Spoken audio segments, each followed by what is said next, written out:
I'm glad they have Gippy here because I'm finishing this post right now.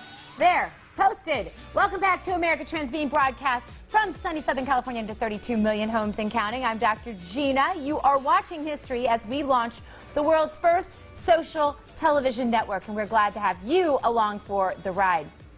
Check u2america.com for your local listings, and if we're not there, ask your local cable company to change that for you.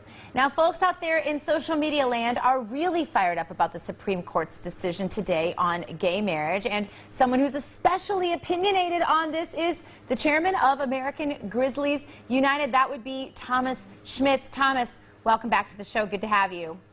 Hi, Dr. Gina. How you doing? Good. I'm good. Now, I just posted on Facebook that you have a little surprise. Do you want to make an introduction? Yes, this is Kalki.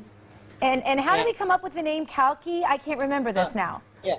Kalki is Sanskrit for destroyer of evil. And Kalki comes at the right time when the world is in disarray and needs to be fixed. Kalki, as the ancients said, comes to fix things when the world has turned to evil, and therefore Kalki translates in Sanskrit as destroyer of evil. And I think that's very relevant to what's going on today. All right. Especially. And thank you for that transition. I have to tell you, one of my good friends, and a friend of yours as well, texted me this morning a little ambivalent. He said, I feel like this is something that I fought for most of my life. He's gay. He said, I feel like this is something I fought for most of my life, Dr. Gina, but he said, I'm very conflicted today because all of a sudden I realized I have been used. You've written extensively on how the LGBT has used gay people for their political purposes. Is this the full manifestation of that, Thomas? No, this is the beginning. This is I don't know what part we're on now, if it's part 1, 2, or 3, but they're marching on with the complete homosexual agenda, which requires and is now mandated a full celebration of sodomy. Schools will be forced to teach sodomy. They will be forced to teach about gabies. Can Social Security even afford this? We all know it's bankrupt. Are the polygamists going to deserve equality? You know, the LGBT keeps marching on. You know, never have I seen anything like this. When is enough is enough?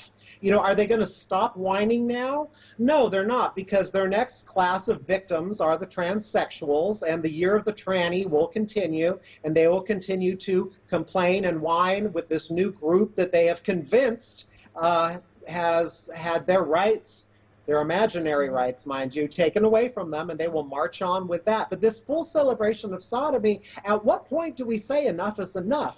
I mean, think about that, moms and dads out there. Your children are going to be required at school to learn about man-man, woman-woman marriage.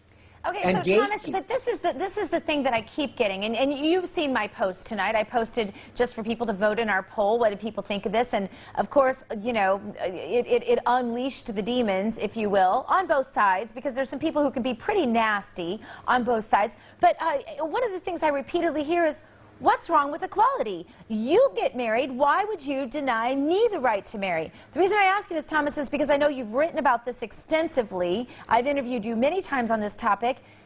Did gays have the right to marry before the Supreme Court decision?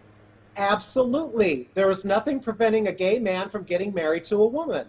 It's not the country's fault that you turned out the way you did. I can tell you how it happens, but people aren't going to like it. You know, the Constitution, let's start with the Supreme... Okay, wait, no, let's back up, because what if two gay people just want to live together and they want to have, for example, hospital privileges? That's a completely understandable thing. You know, I mean, what if a best friend is there and wants to have hospital privileges for their best friend because maybe they're not married, but they don't want to be alone when they're going through something awful? So, Thomas, I mean, that's something that you've written about, and what I'm trying to get you to is your plan, because you've written about this so much, for people who wanted all of those benefits that go along with what they've been told they must have marriage to achieve. That's where I'm trying to get you to go. Got it. I'm following it. Okay, first thing, gay people, turn off Bravo TV. throw away the Advocate and Frontiers and all of that crap, and read the laws that are already on the books. In 1999, the California State Assembly passed through both houses, the governor signed it, the California Domestic Partnership Registry Act. Anyone, any gay couple is entitled to this privilege. You fill out the form, you get a certificate signed by the governor saying if you are discriminated against in any way, if you have any problems with hospital visitation, someone not renting to you, anything. The actual language is shall have the same rights as married spouses. I proposed my domestic partnership reform bill today. I was going to do it early, but you know what? I kind of felt they were going to go this way, and so I called it How It Could Have Been, and it's published right now. It's on conservatives4palin.com, because the only thing that was missing from the California Domestic Partnership Registry Act was the ability for same-sex couples to file taxes on a joint level federally. So in my bill, I switched it up. I slapped an amendment. I used a lot of the language from the California Domestic Partnership Registry Act, which most states have. We were making great progress under President Bush until the lesbians screwed it up by demanding the word marriage be redefined. President Bush was making great progress with domestic partnership reform, and this would have saved millions of dollars. The country would be less divided, and we would have less people believing that they are victims and actually bothering to read the laws already on the books. Okay, So what about death benefits, Thomas? Because that's a really important thing to long-term gay partners. So what about death benefits? It's in the bill. It's very simple. Shall have the same rights as married spouses. I don't know how to be any more clear. Even the stupid people can get this. Shall have the same rights as married spouses. That's across the board. With the same rights comes the same responsibilities, too. And that's the part that people are going to forget. But if you go to my bill, which is published right now on conservatives4palin.com, you'll see how much cheaper this would have been, how much less divisive this would have been, and how much less time-consuming this would have been. It didn't have to go this way. It could have been done very simply, and President Bush was poised to do it, and then the lesbians screwed it up.